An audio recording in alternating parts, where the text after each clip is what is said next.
we have panel number 8 starting, addressing the humanitarian crisis in Sudan. My name is Lovise Aalen. I'm a research professor at Christian Michelsen Institute. I've had the pleasure of being involved in collaboration between CMI, Bergen, and Khartoum during the ARUS project, and also currently now. Today, we are going to talk about what goes on the ground in Sudan after the war erupted 6 months ago. Sudan is now hosting, I think, the worst humanitarian crisis in the world, with the highest number of displaced people in the world currently. So there is, of course, an urgent need of keeping up the attention on what goes on in the country and to think about remedies to meet the current needs, but also, of course, to talk about solutions for the future. And I have a very good panel with me today to talk about these issues. On my far left, I have Edla Hamre. She is stationed currently in Nairobi, but she should have been in Khartoum. She's a deputy head of mission and a minister counselor at the Norwegian embassy in Khartoum, but in Nairobi. And then I have Sarah Abdelgalil. She is a pediatrician working in the National Health Services in the UK. She's, of course, born and raised in Khartoum. And she's leading the Sudan portfolio at Shabaka, which is a British-based organization supporting diaspora engagement during humanitarian crisis. And then we have Trygve Augestad. He is the section leader at the Norwegian Global Aid, covering 8 countries in Africa and Southeast Asia. Then we have Susanne Jaspers. She is a senior research associate at School of Oriental and African Studies, University of London, and she is at the Food Studies Center there. And then finally, we have Ahmed Abbas. He is a member of the executive board representing the Sudanese Medical Association. He's also at Ahmed University. And then we have online, I hope, William Carter. Yes, he's the country director at the Norwegian Refugee Council in Sudan, currently based in Nairobi. And I think it's good for us to start with Will, to make sure that we exploit opportunity now when he has a clear connection. We do not know the future of that. Hello, Will. Are you hearing us? I am hearing you. I hope you can hear me as well. We can hear you clear and loud, yes. So, Will, we have seen some short snapshots of your recent travel to Sudan, to Western Sudan, to Darfur. You have recently been there, entering through Chad, I guess. So I wanted to use the opportunity to get some insights from your stay there about the current humanitarian situation. Would you mind giving us some highlights from, or I don't know if that's the right word to use, for your visit from there? Well, thank you, Louise, and thank you for having us on the panel, and all the other panelists, I'm sure, have some great insights and perspectives as well. Yeah, I've just come back from Chad and West Darfur, and in some of the months before that, around our offices in Eastern Sudan as well. And it's very bleak on both sides and in different ways. I mean, we were just reopening our offices in El Janena in West Darfur. And this was a site which was already had over 100,000 people who were in displacement after their villages were burnt or they were directly attacked. And then over the last few months, they've been attacked repeatedly in many died. Many have fled to other parts, either in the north of the city or over the border into Chad. Many, of course, couldn't flee as well. We have widows, some of whom are pregnant now,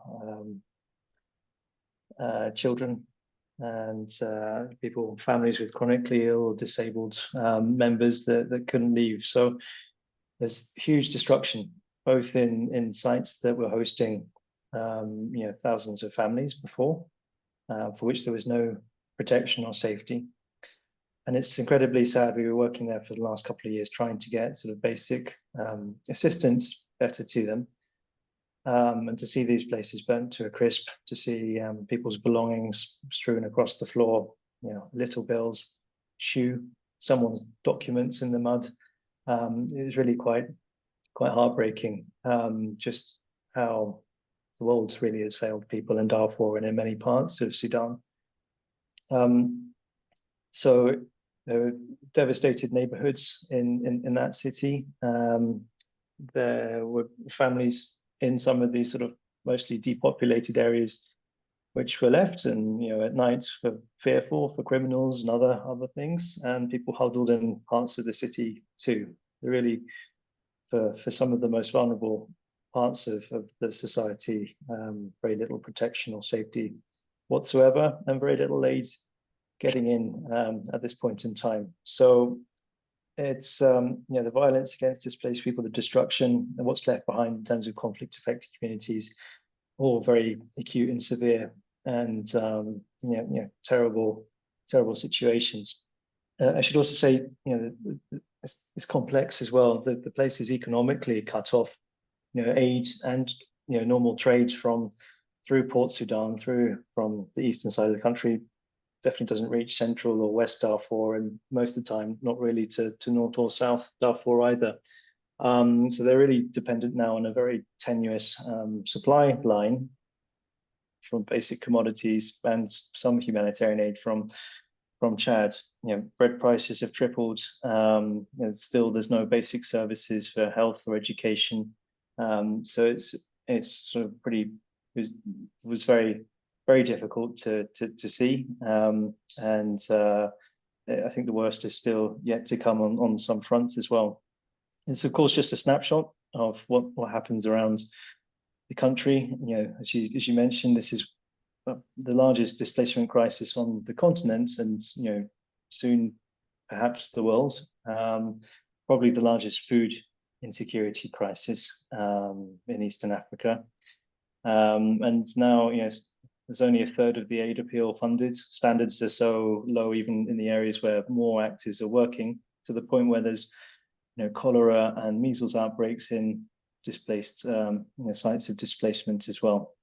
So I guess it's the sense of dread and fear and loss is pretty overwhelming after we sort of try to dust ourselves off and restart and help other groups who have been working furiously throughout this, but it's a pretty bleak outlook, and I hope that the rest of the world begins to recognize just how serious and dire the situation is in Sudan. It's very difficult to work there, but it's possible, both with community groups, but also some international organizations as well. So I'm sure we'll get through some other topics and look forward to coming back in. But it was a pretty dreadful mission, to be honest, and this is just the tip of the iceberg. Thank you very much, Will. We'll come back to you, and so I hope the connection will work. So you touched upon, the kind of the components of this crisis, which is, of course, very much about health issues, but also about food and access to food. And Susanne, you have worked on politics and food issues in Sudan for 4 decades almost, I think. Almost 40 years. Yeah. So could you say something about, looking back a bit? What have we learned from 40 years of humanitarian, mostly food aid and assistance to Sudan? And what kind of lessons can we draw from that up until today? Well, I'll do my best in Yeah. a few minutes. Yeah. Actually, I just want to add a tiny thing to my bio as well, in that, I mean, I'm currently working on a project on digitalizing food assistance, which has a case study in Sudan, and we're collaborating with the University of Khartoum, and hopefully my co-investigator, Tama Abdulkarim, is online here Good. Yeah. to also contribute. Yes. Anyway, so yes, more than 40 years of emergency food aid, but actually more than 60 years of international food aid in Sudan. So I'm just going to try and spend 1 minute explaining that whole history and then identify 4 key lessons that were learned. So the very brief history is that in the 60s and 70s, food aid was provided as state support. It was provided as a loan, mostly by the US, and used for an urban bread subsidy and agricultural support in central Sudan. Very little or nothing to the periphery, so very much reinforcing inequalities in Sudan. Then when you move into the 80s and 90s, you have an increase in food aid, mainly emergency food aid in response to famine and refugee crises, and mostly through NGOs and UN at that time. You see a shift to the peripheries as well. But much of the benefits still went to the center because the government, through manipulation of exchange rates, managed to get a large chunk of that for kind of its own budget support, and contracts often went to aligned transport and trading companies. Then from 2008 onwards, we're moving very fast. You see an overall reduction in international assistance for various reasons, and including a shift to cash transfers. But maybe the key thing there is that the government really takes control, in part through controlling international assistance, but also by setting up its own food aid apparatus. And then between 20 and 22, you see maybe an increase again in food assistance, also, you know, great enthusiasm for a family support program, so, you know, adding social welfare. So it's not just food aid, that's the form of kind of humanitarian assistance. So what have we learned over that period? First of all, food aid is very often used as a political tool. You may be interested that the first time that food aid was provided to Sudan in 1958, it was actually to counteract Soviet influence in Egypt. So nothing to do with aid. Then when we talk about, so that's donors. So a government, you know, lots of examples of selective provision of aid to government supporters and denial to enemies, largely through kind of various ways of controlling access. How food is distributed is also important. Again, during Bashir's regime, a lot of the distribution went through popular committees, which of course also had that political role. And you can see the same thing of issues of diversion, taxation in opposition movements or rebel movements and IDP leaders. So control over food aid boosts kind of political authority and power. International organizations, NGOs, UN, lots to say about that, but maybe here for today, it's most relevant to look at the impact of reducing food aid. I mean, when you think about kind of the situation in 2008, it actually fed into, and again, we can go into why that food aid was reduced, but the important thing here is that that reduction fed into government policies of emptying the camps in Darfur at that time. And it also meant that government food aid could be used more effectively for political purposes. And many of these issues, you know, from what Will was just saying, are relevant today. Issues of blocking food aid, but also, I mean, I've seen mainly because Tamara sent it to me, pictures of kind of SAF and RSF distributing their own food aid. So that's something to think about. Where are they doing that, and why, and what is the effect going to be? Lesson 2 is that vulnerable populations have largely been excluded or have not received as what they should have received over all these years. Now, during the revolution, or at least during the transitional government, resistance committees managed to bring some degree of accountability into food distribution. So, for example, in camps in Darfur, they insisted that IDP chefs were removed and food relief committees were changed. So there's scope maybe to build on that, those initiatives. And of course, I mean, I'm sure somebody else is going to talk about the emergency rooms that they set up. I need a couple more minutes. So lesson 3 is that food aid feeds into Sudan's extractive political economy. So who benefited from food aid if it didn't actually go to the people who are most vulnerable? Well, I think you maybe have guessed already, for much of the time it was Sudan government and closely aligned political and economic actors and institutions. So transporters and traders in Sudan have a long history of kind of manipulation of markets through speculation and various ways of maximizing profits. And food aid fed into this, again, various ways that was done. Yeah, various ways that was done, but we'll talk about more about that later. But it was more, the benefits weren't only from food aid, weren't only through contracts, they were also because, you know, denial of food aid to certain areas, to certain populations kept prices high, so traders could benefit from those, maintaining those high prices. They also benefit from the sale of livestock, because if people are not getting, have access to food and are not able to receive aid, they start selling livestock, they start selling land. And eventually displacement, well, eventually they'll have to move out. And again, many examples of in Sudan of that displacement becoming a source of cheap labor, and that case of the Nuba Mountains there. But again, it's something to think about now. If people are not able to access food, if there's no aid, you know, think about what it forces people to do and what kind of exploitation it forces people into.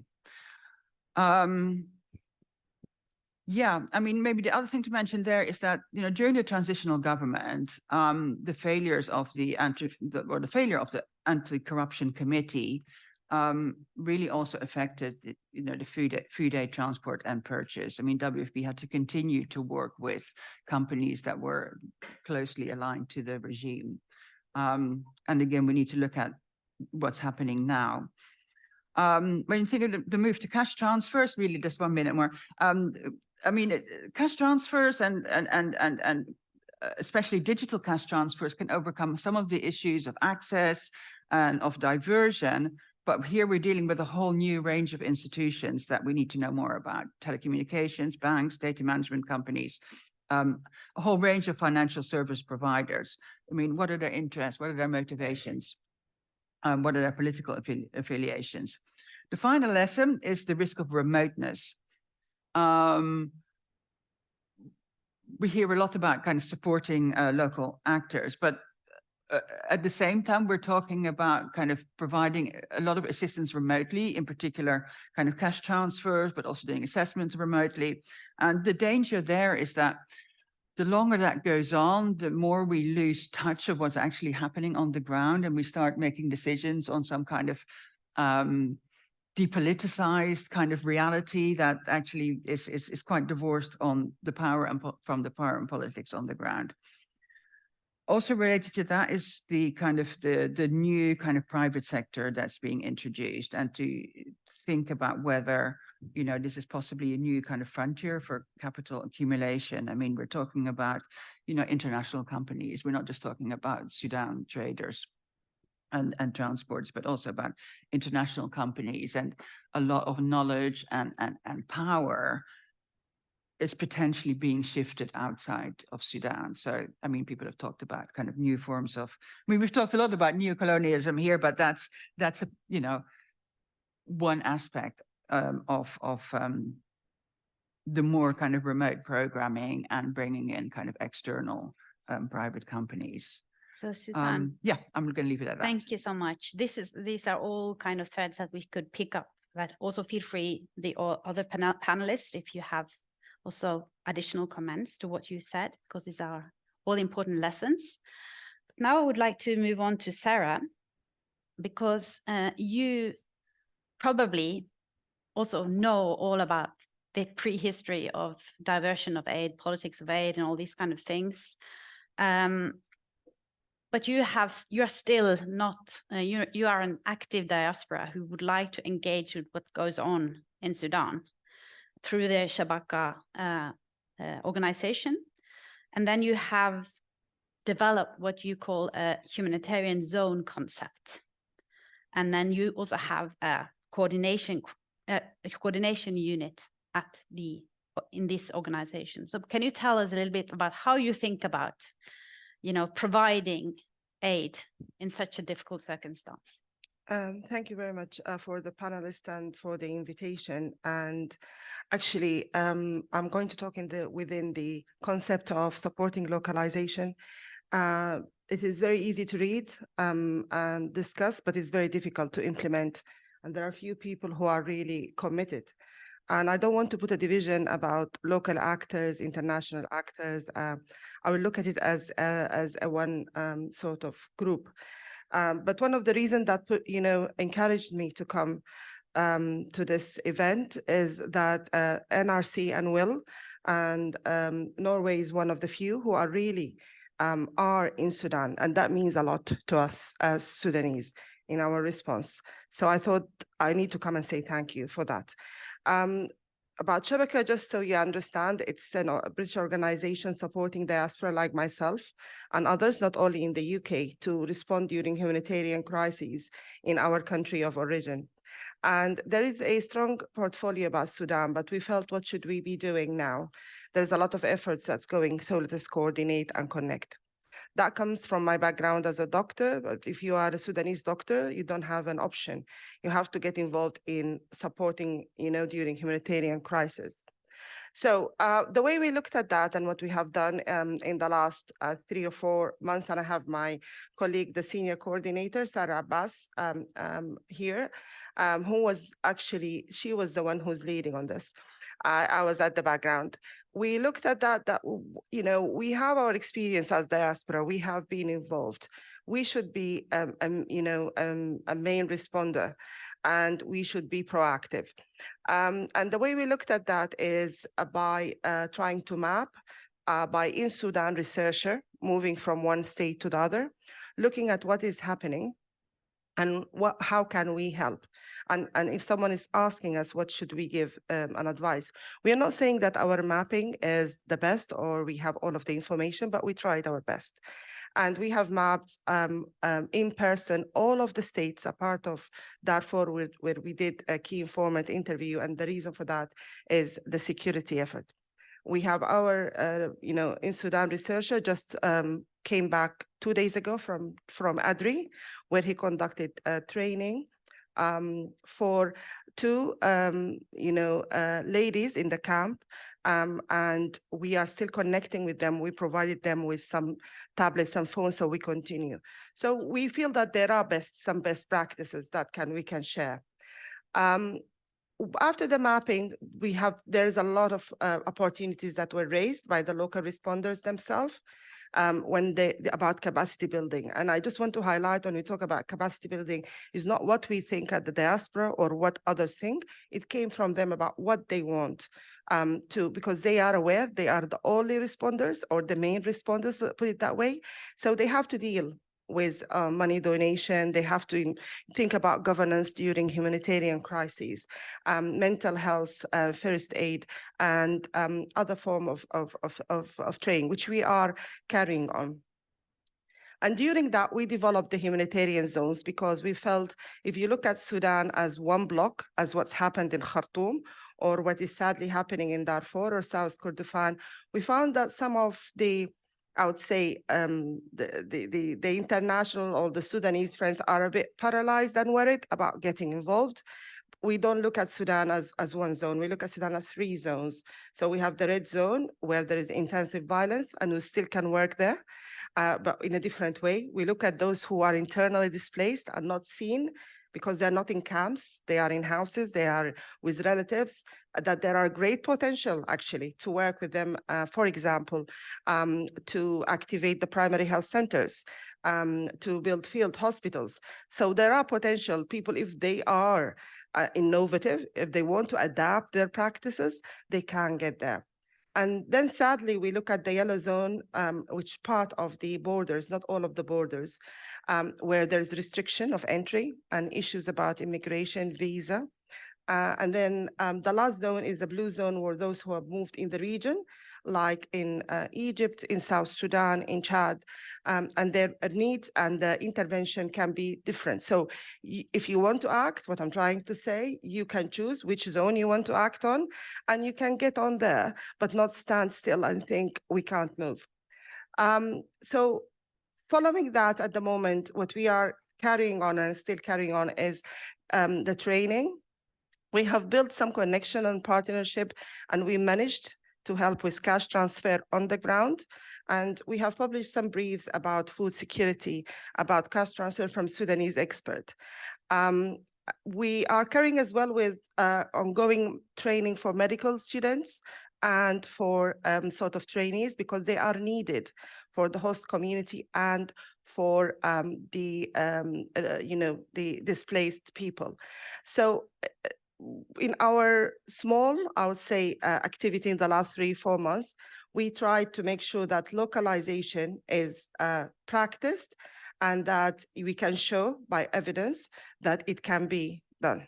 Thank you. Thank you. So the issue about, how the international community can actually help with the local initiatives, I think is a key issue here. And I think both the Norwegian People's Aid and the Norwegian Refugee Council are concerned about this.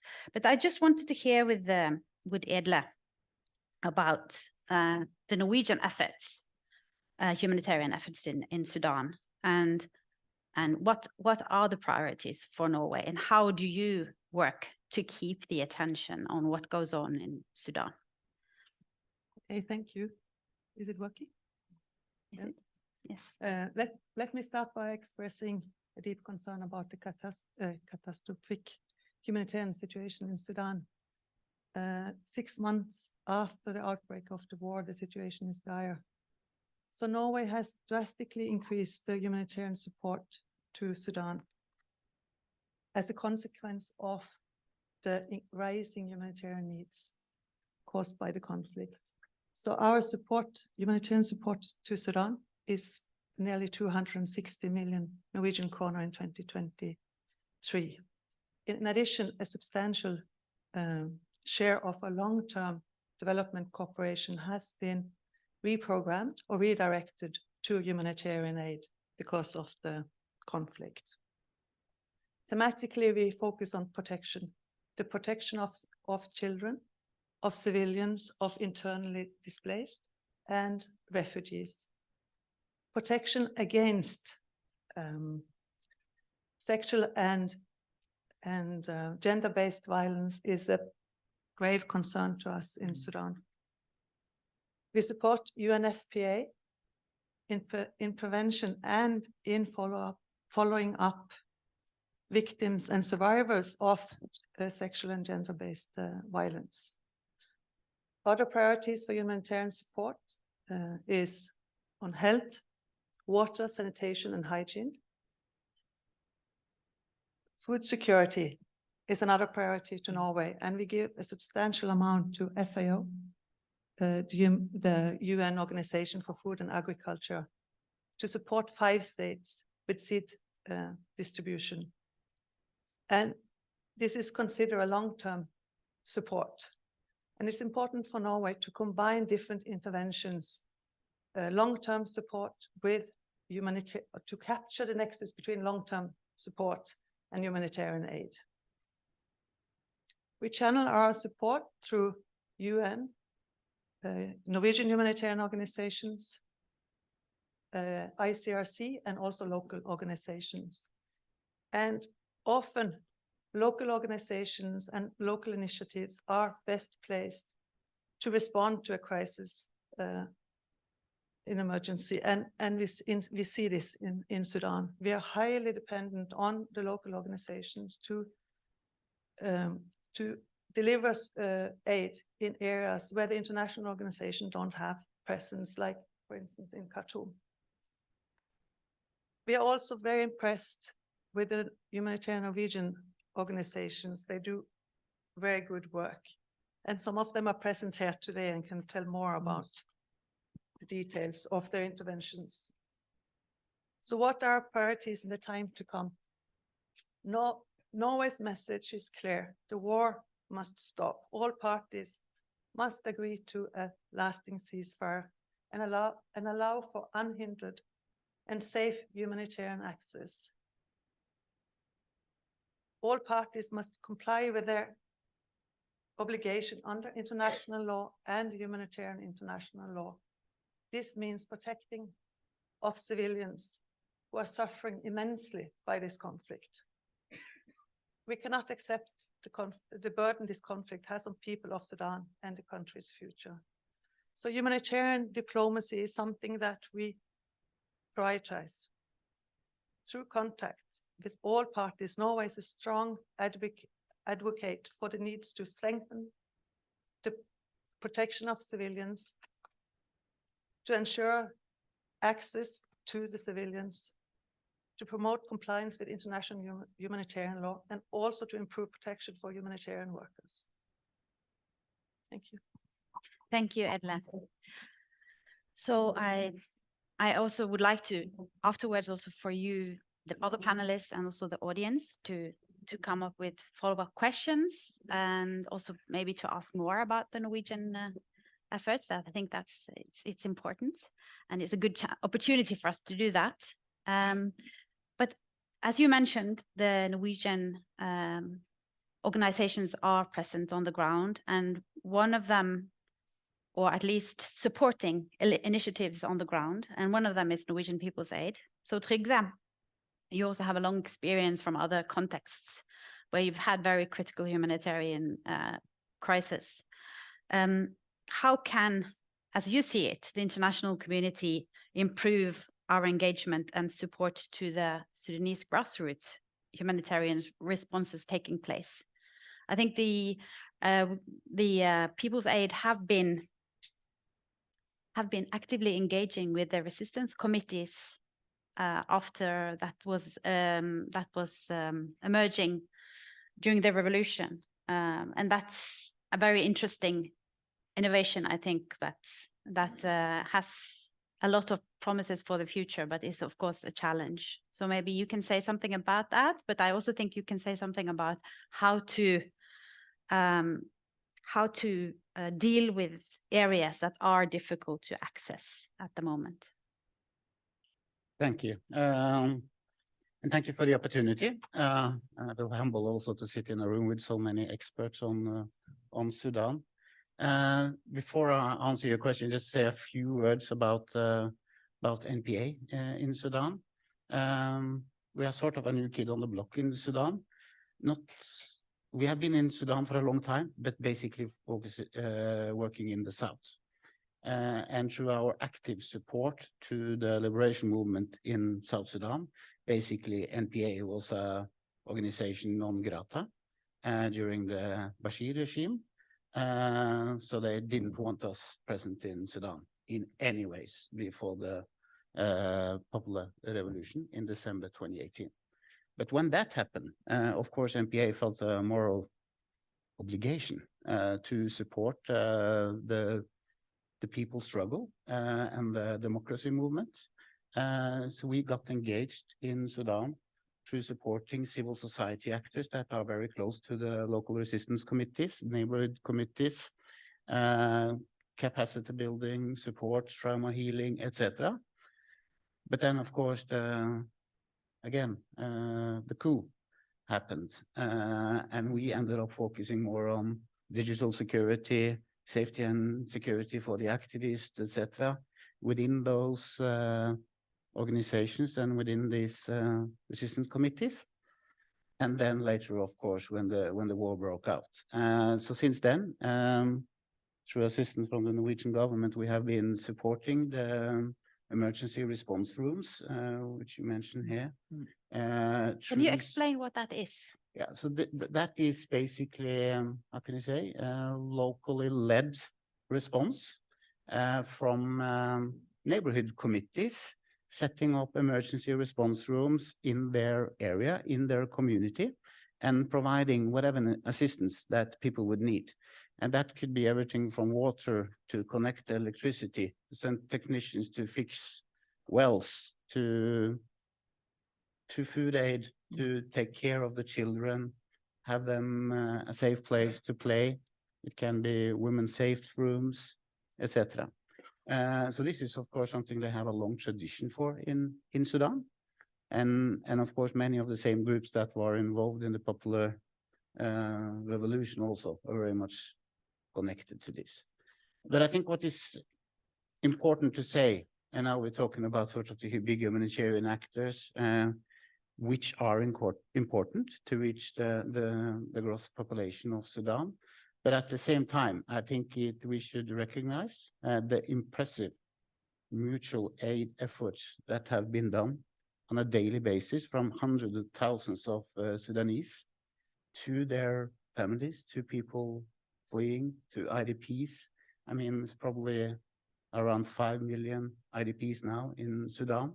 So the impressive effort by neighbors, by Sudanese that have assisted through mutual aid, the people that have either fled to the area or have come up in challenges there. And I think for us as a humanitarian actor, it's important to ensure that our engagement is not co-opting those mutual aid efforts into an often highly bureaucratic compliance that we are used to working with different international donors, that we don't sort of put that pressure over to these local first responders that are the most important for the people of Sudan. So try to work with minimal bureaucracy. Try to find a way of doing cash transfers, for example, that are not hampering people's security. We have done some good sort of experiences with the group transfers, which is also something the cash working group has developed guidelines for, so that we can sort of provide micro grants into these emergency response rooms without sort of the normal accountability that we will require for sort of cash transfer, like beneficiary list signing, ID cards, etc., which will sort of hamper these people's struggle. And I think it's another important issue also, that through supporting the local actors and the local first responders also, this will also sort of combine the humanitarian efforts with what we sort of want to see for the future, because we want to see strong neighborhoods. We want to see strong local organizations that can take Sudan further and forward when this crisis hopefully soon will be over. Yeah, these are very, very important points as a dual effect of working with these local organizations. So, Ahmed, you've been involved with the health sector in Sudan for, I don't know how many years, but probably many years. And as we know, the health situation has been really very challenging before the war started, with the majority of the health facilities concentrated in Khartoum and problems of access in areas outside of the capital. And of course, it's obvious that the health situation has deteriorated dramatically with the war, health facilities being bombed, and because of lack of medicines, easy spread of relatively trivial diseases that could really harm people. So there is now the World Health Organization and the UNICEF released a report yesterday, I think, and they are saying that at least 10,000 people, children, will die during the next relatively short period of time if nothing is done. So, considering your experience, your long and deep knowledge of the Sudanese situation when it comes to the health, what is the situation now, and what can be done? What should be done? What do we have to do in order to address the situation? Well, thank you, Louise. Well, you are right. The health situation before the war, if it was on the brink or if it was on its knees, and now the health situation is completely flat on its face. And it is on the brink of total collapse, unfortunately. And with the spread of the war and with the increasing numbers of casualties and with the increasing number of people being injured, unfortunately, the health situation is becoming more and more on the front agenda of people or people concerned. If we speak about the health situation in Khartoum, before the war in Khartoum and its in its surrounding neighborhood, there are about 89 operating hospitals. And unfortunately, now out of the 89 hospitals, 78% of them are non-operable. So in terms of number, out of the 78 hospitals, 69 hospitals were completely out of service, so completely non-operable. The remaining 20 hospitals, they're working with meager facilities and minimum capacity. And in most cases and in most days, they suffer water and electricity cut supply. They lack basic medical supplies such as life-saving medications, oxygen, blood, consumable, you name it.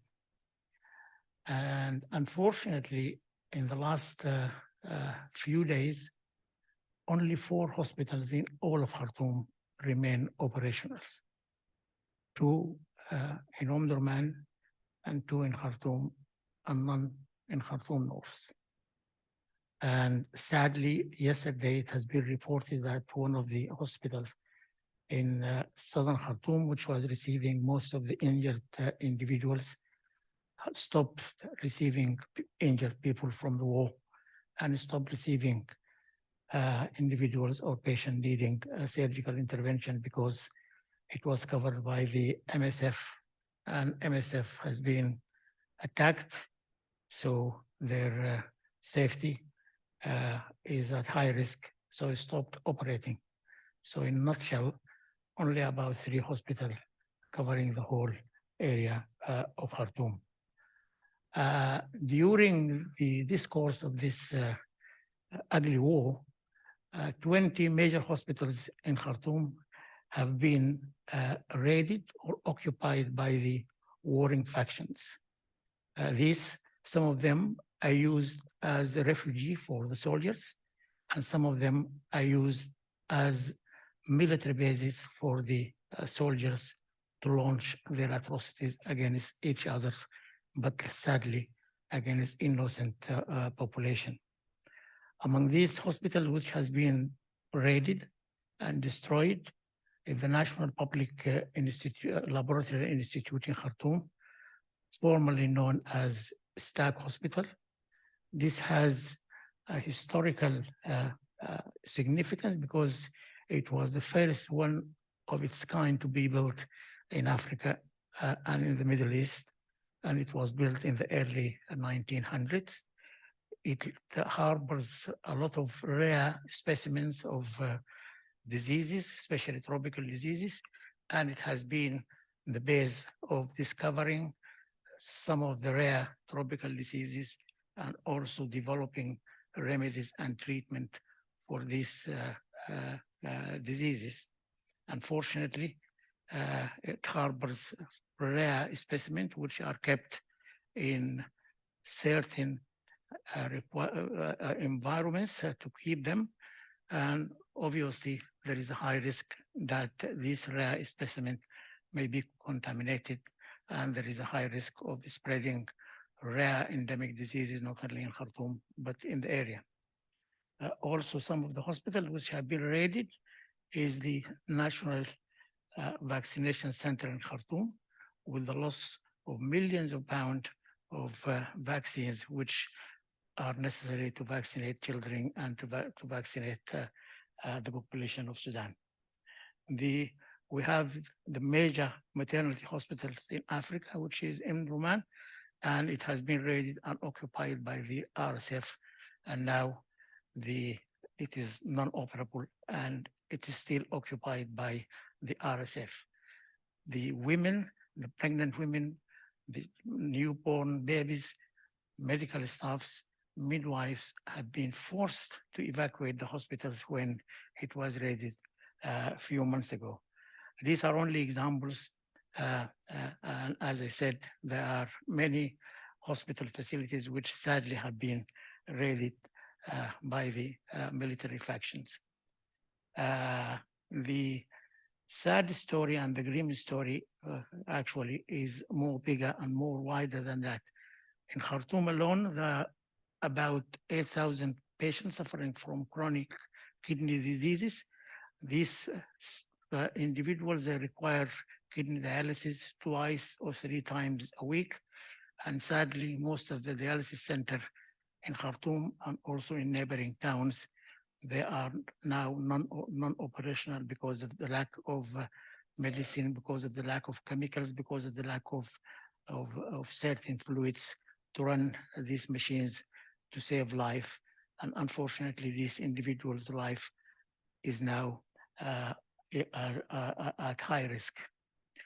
To complicate matters, the streets of Khartoum is still they're littered with dead bodies, which has not been buried in a decent manner because of the insafety, because of the infight. And some of these corpses, they started to decompose, which is a major humanitarian tragedy and also constitutes a serious health and environmental hazard. The voluntary medical services, including doctors and other health workers, they're working as volunteers in the operating hospitals. They have been working round the clock because they cannot be replaced because of security, because most of the bridges are still barricaded by the military. Most of the streets still are unsafe. And these voluntary colleagues and young staffs, they have been working around the clock. They're tired, they're exhausted, they are exposed to various things, and their health situation is very, very, very dire. To complicate measures, doctors have been targeted by the military factions, especially the RSF, who targeted the leadership of the doctors, which has been verbally abused, some of them. Some of them have been threatened by assassination. Some of them, they have been physically attacked. And further on, they are working without any help from the de facto Minister of Health. So they're working by their own drive, driven by their moral, ethical, and professional obligation, but they are not having any support from the governing bodies or the army. And most of them, or all of them, they haven't received a penny in the last 7 months. So their support, their family support, their living expenses, their own survival are at high risk. So the overall situation is very grim and very, very risky. Unfortunately, some of the relief work and some of the aids which have reached Sudan, it reached Port Sudan, but sadly, it has been confiscated by the army. It hasn't reached where it is badly needed. It hasn't reached the hospitals, and some of the relief work actually has been diverted to the black market and sold at soaring prices, which most of the population cannot afford. So here it sounds like the history is repeating itself when you talk about when you listen to Susanne's. Absolutely. Yes. Absolutely. So this horrific situation that you are describing. So what are the steps that could be done by both locals and? Well, as you said in your introduction, I mean, the first thing is war has to stop at any cost. Mm. But unfortunately, the war for the generals is an existential war. So none of them are going to give up, or none of them are willing to reach an agreement. When the so-called peace agreements started in Jeddah a few months ago, people were optimistic, they were full of hope, but unfortunately their aspirations and the hope soon evaporated because none of the declared ceasefire have been implemented or have been respected. To complicate measure now is the war is now engulfing most of the Sudan. I mean, it is engulfing Darfur. It is spilling over into Kordofan, spilling over into the South Blue Nile, and there is a high risk that it may spill over even to the north of the Sudan. So a real humanitarian crisis is looming over Sudan unless genuine efforts are directed to stop this war. And sadly, as I said, for the generals, they are not going to respect it. So there is a real humanitarian crisis looming in Sudan, and the international community and the friends of Sudan have to seriously think about how to stop this war, or at least how to enforce safe corridors for the medical supplies and the relief work to reach the targeted population. Thank you. Yeah. So I wanted to get back to Will, if you're there.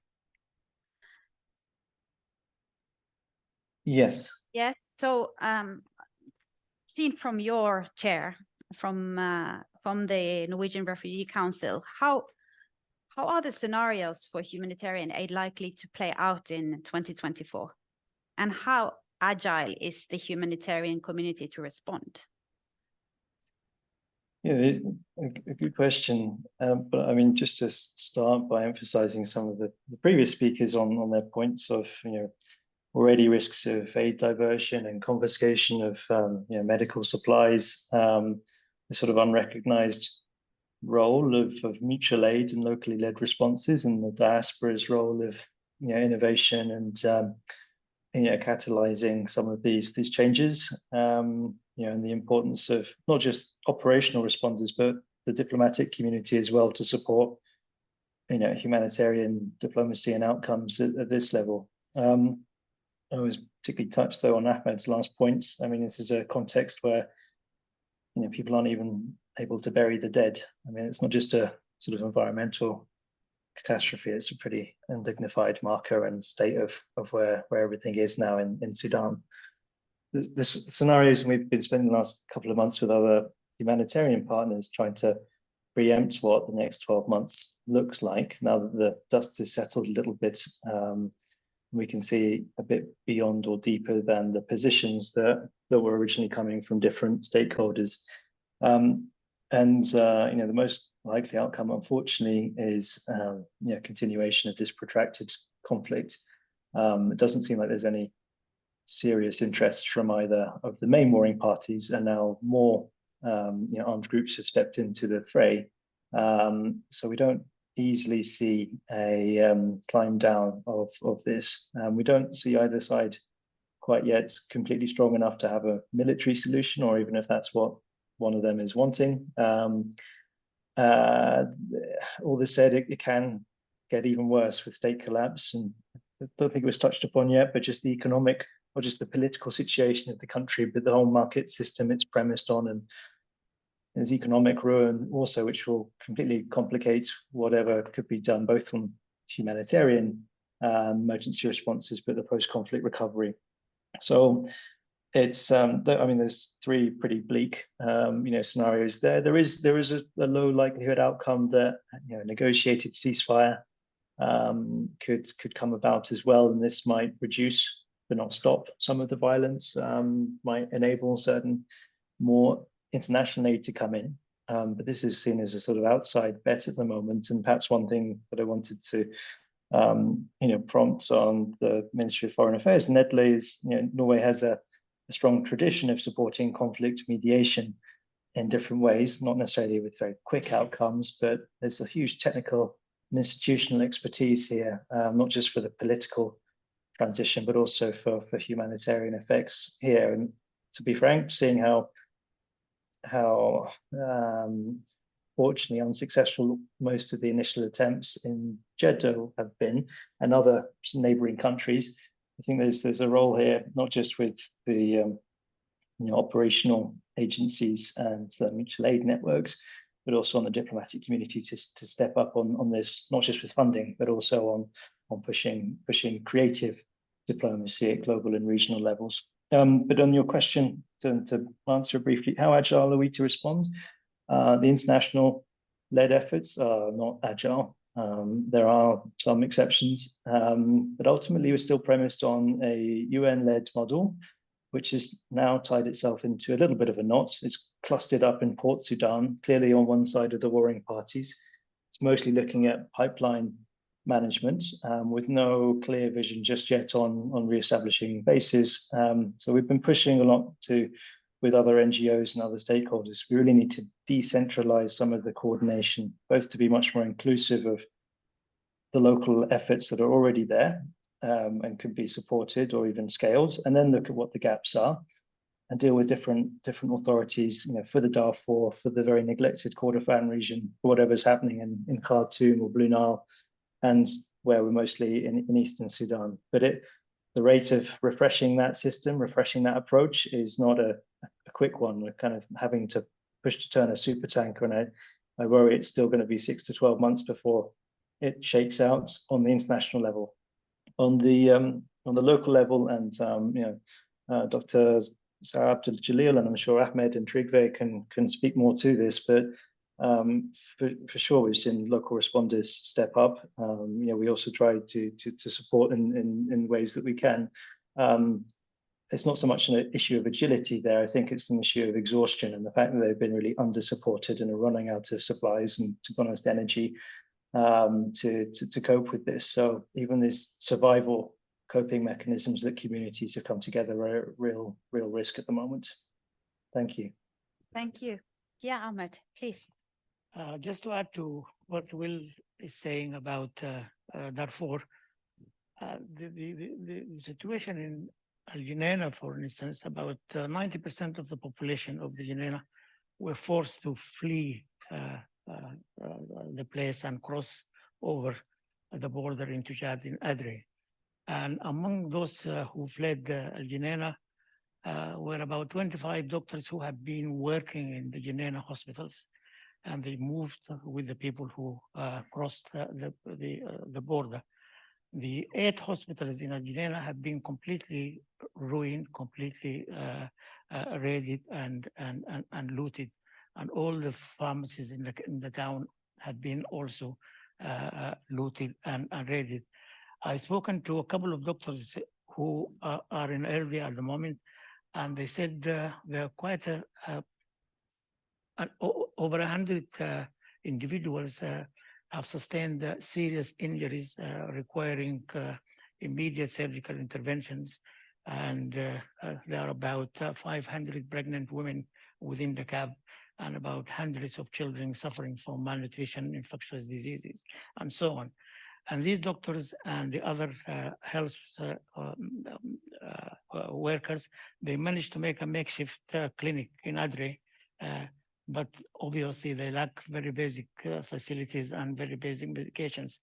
We have been approaching the international community and some donors to erect field hospitals at Adre. At least there are available medical staff there which they can treat the patient. But unfortunately, this has met with deaf ears. The irony and the tragedy is the United Arab Emirates, they erected a field hospital, but not in Adre, but far away from Adre in the north of Al Junaina, at the neighbor of Libya, where there are no refugees. There are no people who needed medical services.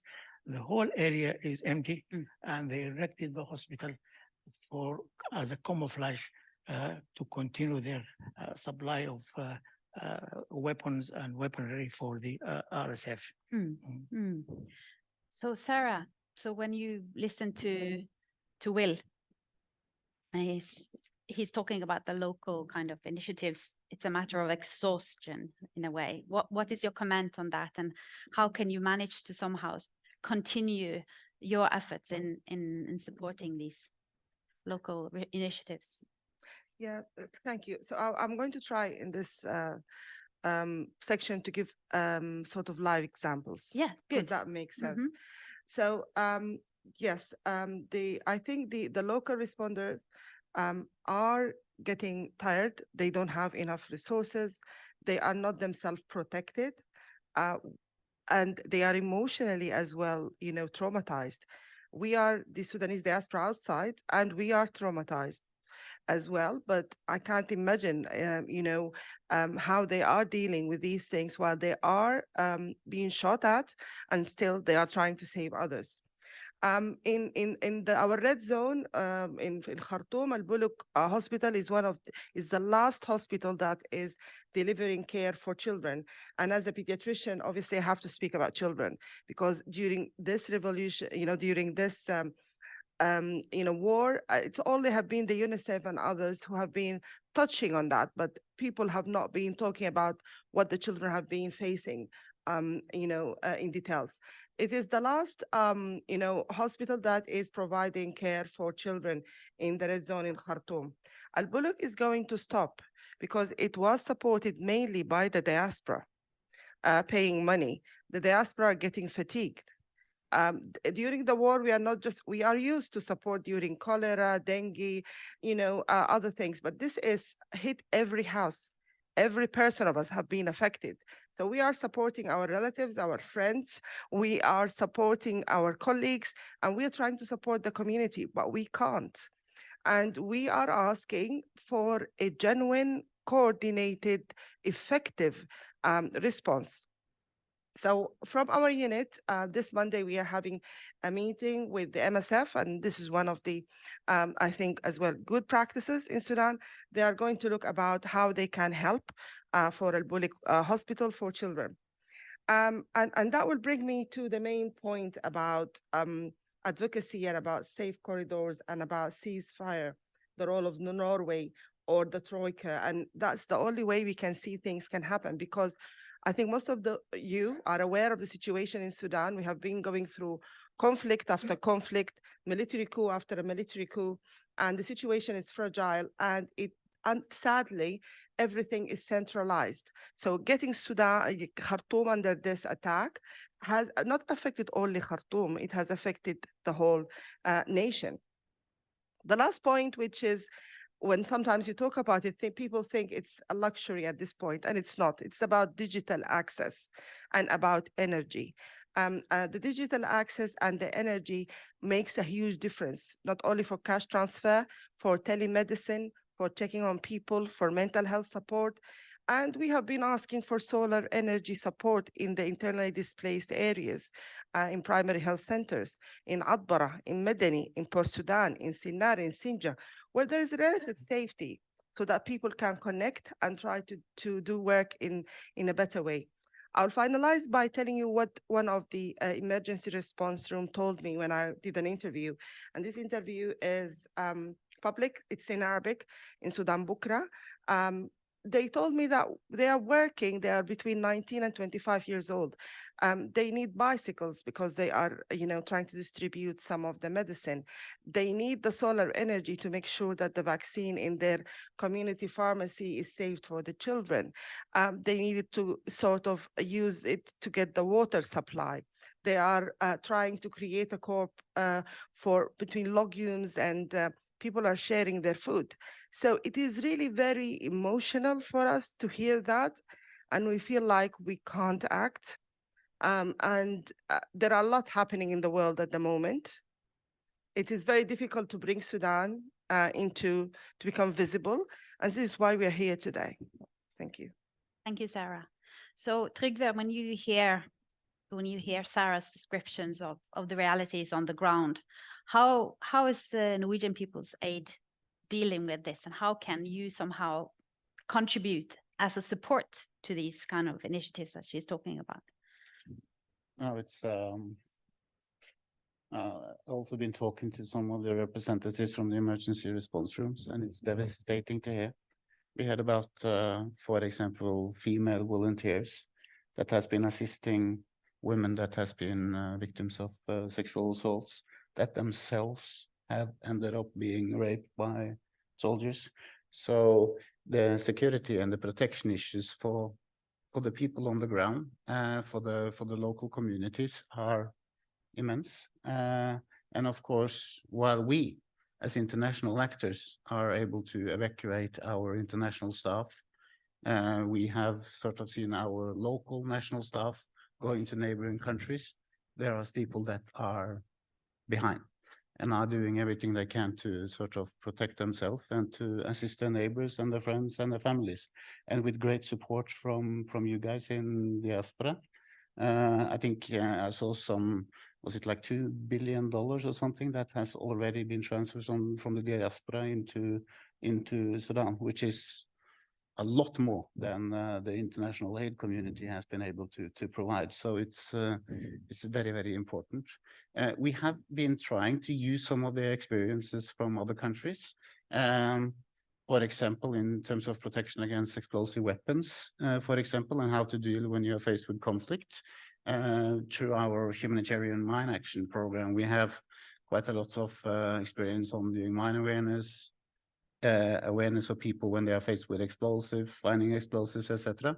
So we have been, through our partners, done quite a bit of messaging with sort of, I mean, what to do if you encounter bombs, where should you stand, etc.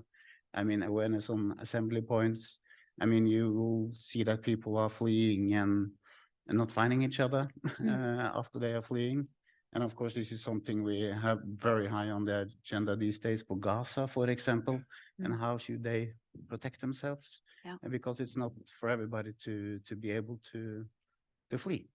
Some people have older relatives, etc., living in their house. I just wanted to resourcing, absolutely. We need to find a way to resource these emergency response rooms and the people that are assisting, while waiting for us as an international community are doing whatever we can to the areas where we have access, which we'll explain very well. But I also want to just mention a bit is this needs to come up with a political solution. So I think it's important for us to support sort of all the diplomatic efforts also to try to put this on the political agenda to try to get an end to this conflict, and also for us as a civil society organization trying to support civil society actors and youths and activists to try to get them into the equation and let them be heard and let them be involved. We have been trying to organize some meetings with activists, youths, etc., that have led into neighboring countries. To see how they can sort of both be able to support more their organizations back home, but also be connected into the political dialogue. Yes, thank you. So, of course, Edle, there are some probably indirect questions that have been posed to what can Norway do when it comes to political solution and diplomatic efforts. I think that's probably a very, very, very crucial contribution that Norway can actually do something about. And so maybe Andre also would like to add something at the end, but we are opening for questions and comments soon. But Edle, what can you say about what is actually Norway doing in this channel? Okay, I'll let Endre answer the political question, but what I could say is that it's important that we continue to keep the international attention on the situation in Sudan. Despite there's multiple crises, we need to work on keeping the eye on Sudan. So that's important. And Norway has also recently announced the increase to humanitarian support, and our Minister for Development, she has expressed her grave concern about the situation in Sudan. So we are in close contact with the parties and the neighboring countries and coordinating with the international community to provide or to work on the access issue and protection of civilians. And it's true, funding is a big, the lack of funding is a main problem, but also access. So to put pressure on the parties to provide more access, better access, is important.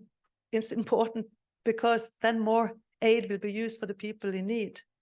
So, so we are also going to support an international humanitarian conference in Egypt in November this year, This was an initiative from the Sudanese civil society.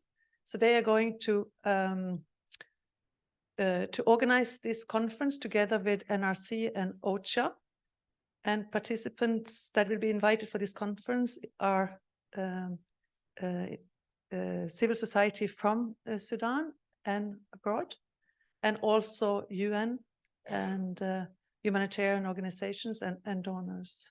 So we are looking forward to that. And the focus or the purpose of this conference is to look at how to make the humanitarian aid more effective in Sudan, which is really, really needed. Mm-hmm.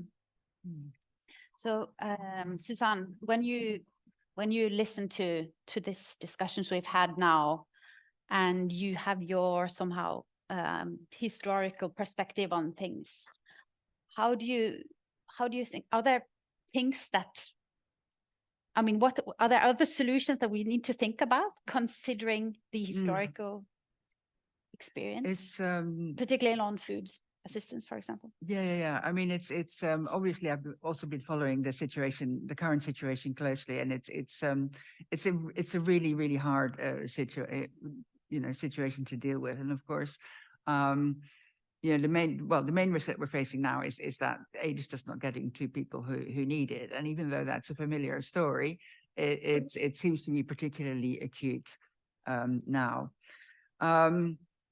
I think from what I've been hearing, and it's kind of re-emphasizes that kind of the big convoys are just not, they didn't work in the past. Well, they worked on some occasions, but it just physical aid isn't getting through. So, that doesn't mean that we need to stop trying, but I think, I mean,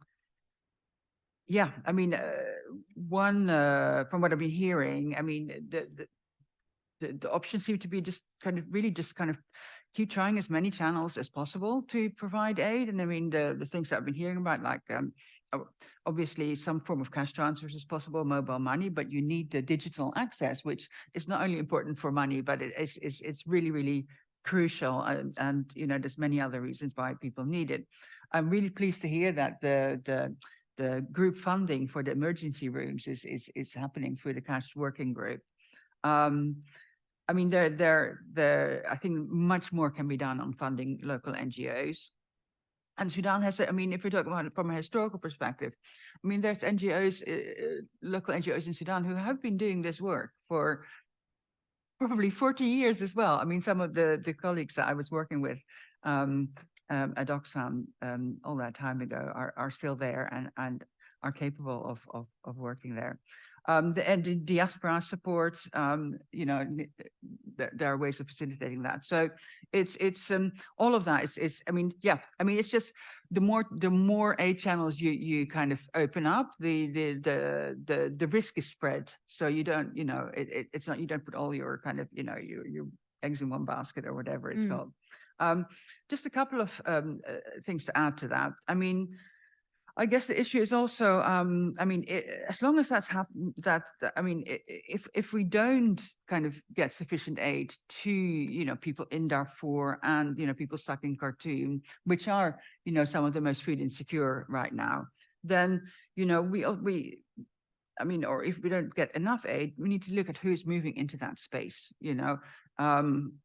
and I've talked about kind of RSF and SAF food distributions, and they advertise things on social media, and look at what business opportunities or how people start to benefit from this, and then I guess I can't stress enough to kind of to not take our eyes off the kind of broader political economy. I mean, it's the as far as I know, the RSF and the army are still in control of the country's kind of main economic institutions. I mean, they control the resources. So this is something that we just mustn't forget in seeing or analyzing how things are going to move forward. And yeah, it's hard to be positive. The only positive thing is that new forms of aid are being developed, and maybe what we're seeing is the radical overhaul that's long been needed. Yeah, maybe that's somehow ending a very small positive note here, ending the interventions from the panel now, and not ending it, but opening up for questions from the audience. So we have 15 minutes now. So here on the front first, and then you, and then Sarah at the back. We will take 3 questions and then answers. Okay, thank you. Thank you so much for the very informative panel. My question is, so given the post-colonial legacy that has shaped so many African countries, including Sudan, so is the current framework of international aid inherently neo-colonialist in its approach towards Sudan? And how can we decolonize humanitarian efforts? Thank you.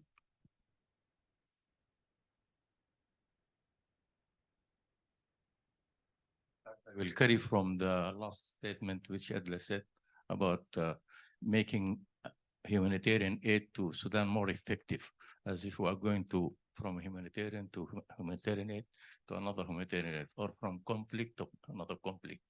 We hope that in the beginning we will finish off the humanitarian and then go to development. But we are back now, and we are back with a very special, unique situation. And I think you nicely made it in colors and to make it in the stages. There's a lot of literature in the humanitarian assistance on the normal situation of the red one. That's people always in the humanitarian and in the boundaries or in the borders. And the literature is known how is to do that, and people are very well have the protocol for doing that effectively. But now we are in a very special situation in which there are millions of people are hidden displaced. And actually there are hidden hunger. And this is a need a very special literature. It has to be looked in a very different, smart way. And we have to think out of the box. It is never in your old literature that people are supported quietly, discreetly by their families, but temporarily. And even in their country or in another country, which is not well receiving them. So many of them will be on the streets. So we have to think very intelligently. And I would suggest, I mean, we have a very special feature, is the diaspora, who have replaced the international relief organizations, and they took over, despite their very limited resources.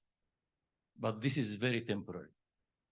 And I suggest that the people should help them in that respect by a clever way and a smart way. And there is a lot to think about. Thank you. Thank you. I forgot to say that you should also say your name. That's also very nice for the panel. Ahmed Al-Dom, medical doctor, former ambassador of Sudan in Norway. Thank you. Sarah also had a question, and then we can tell the panel to answer. Thank you so much to the panelists. My question is about the disconnect in perception between the international organizations and the local responders and local organizations. It's really quite noticeable in the way that they perceive the situation. My question really has to do with this issue of sustainability.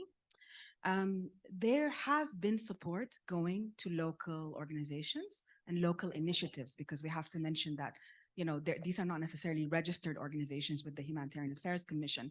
A lot of the intervention is actually by community and youth-led initiatives, people that come together and respond. For example, the emergency rooms. Though the support is there, the impression that I have is that it's very spotty. It's very much not sustained. And often when we raise this question, the answer is that we don't want to create dependency. So I would like whoever can pick up on this question of dependency, because from my perspective, in a way, the lack of sustaining of this support to the local entities could itself, in a way, be generating crisis, because organizations and initiatives are, they get support for a little bit, maybe from the diaspora, maybe from the local community, maybe from the international organizations, and it runs out pretty quickly. And then a lot of energy goes into trying to secure more resources, and a lot of risks are taken to do that as well. So does the response itself have to function in this kind of crisis mode? That's my question. Thank you. Thank you very much. We would like to, if Will is still with us, he could have a first chance of responding if he wants to. Thank you. I think great questions. Tough questions. I don't know the name of the first speaker. Sama. It's Yeah. Sama, So could you just say who you're representing? That's also nice for Will to know.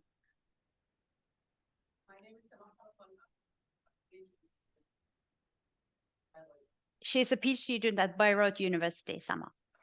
Great. Well, thank you. I mean, a fairly blunt but good question on, is this the results of a colonial legacy? Is this a nearly a neo-colonial way of aid? And how do we decolonialize this? I mean, perhaps not the best person to answer. But yeah, I think when I look, we returned to Sudan 3 years ago after the civilian revolution in 2019. And it was flummoxing and bemusing, really, how a country that should really have been producing and exporting food still had a massive food aid program of importing food and, in kind.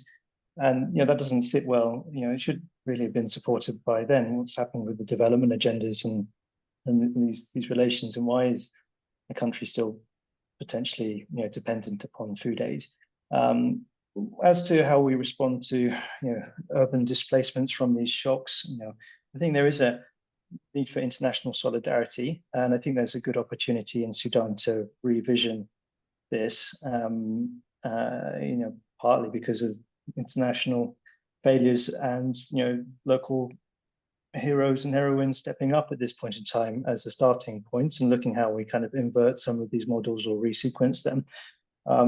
So I think there's good conversations and good ways to do this. And then Sarah, in a related way, asked about this issue of sustainability and of supports versus dependency narratives, and it's a complex one for sure. I think at the moment the whole system got upturned, the response system, and it's still figuring itself out. So I hope that there'll be a bit more predictability and medium-term thinking about how locally led relief efforts can properly be sustained in a dignified and way. But I've also been in crises where we've seen the opposite, where after disaster, I worked in a hurricane response, and local responders were quadrupled in size, and then as soon as the hurricane finished, what was a good community-based organization now was bloated and almost imploded after all the funding suddenly ran out. So we're also,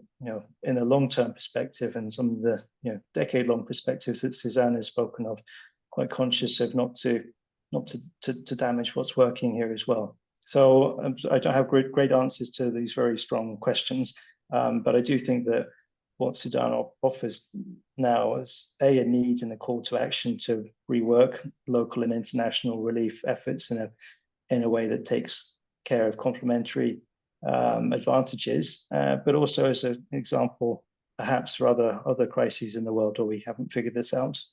Thank you. Thank you, Will. And Trygve, you want to say something? Yeah, just to about add this? on to what Yes. to Will is saying. Maybe just want to clarify one thing in terms of the cash working group. Yes. I'm not aware whether the cash working group has been able to sort of fund these emergency response rooms directly, but we have utilized their guidelines for group transfers when we have sort of supported the emergency response rooms. Hopefully, it's more than us that has been doing that, but I just wanted to clarify that issue. When it comes to the decolonization, I think just one important thing there is what we often hear from our partners globally is that nothing about us without us. If you see, they want to be involved. They want to sort of have their own agenda supported. They don't like to see support coming from international partners as being something a forced in agenda, thematic areas, etc. So they would like to see some sort of a bottom-up approach in terms of development and ownership of the issues. And this is also why we as an organization are trying to avoid thematic areas and rather ask sort of the civil society as partners what sort of support they actually need, which is also very relevant for the emergency response rooms, because there's a variety of needs these different rooms need. It's not the same across the board. Just in Khartoum, it's 70, 80 of these different emergency response rooms. And it's also about language. We have talked a lot about today about locally led response. I mean, some people will talk about localization, but in localization, it sounds like we are trying to localize what we are doing, not asking sort of the local actors how they would like to work. So that is another issue that we try to sort of avoid using maybe a colonial language where we are sort of enforcing something on them, but rather ask them in terms of what they would like to do. So, and another issue on that also is the NGOification. That when we are trying to work with local actors and civil actors and assisting them to provide locally led humanitarian response to their communities, we should avoid to try to make them into copies of ourselves. Yeah. That we don't try to put in red crosses or green crosses and sort of establish local copies of ourselves, but support their own agenda out of their own needs. Thank you, Sarah. Now we have 3 minutes left. So I think if all of you can have 1 minute, that would be great. So regarding Samaha, and I completely agree with you that when you are dealing with this and as a Sudanese diaspora, you feel like still there are certain expectations that come across to you that you have to apply, which do not link to the situation and the crisis. And you have to be very professional. You don't have to be emotional, because you need to get as much support to Sudan or to your country of origin. But things have changed, and I can see there are some positive, examples, but we have to look into this a lot, and we have to make a change ourselves so that we can make sure that we are not following on this pattern. For example, I'm active in Clinicians for Refugees. It's a group in the UK. We are responded to what happened in Afghanistan, the earthquake in Syria, in Turkey, what's happening in Ukraine, and all of, whatever is there, are refugees coming to the UK. But then you can see the subcategory and the differences. I know we shouldn't compare crises to each other, but you can see the difference between the response to Ukraine when we come and say the response to Sudan. And then it comes in the news like, oh, it's not similar. Human lives, all human lives matter. There is no difference. So for me to sit there and listen, and I was like, I'm powerless. What can I do apart from what I can do as a doctor or as a member of the diaspora? Coming to the amber zone and the internally displaced who are invisible, as I said, they are invisible because they're staying with their families in schools, mosques, or churches. And therefore, they're not seen as a disaster that we have to act on at the moment. And there is a bit of a relaxation, and people are sitting backwards because they can't see them suffering.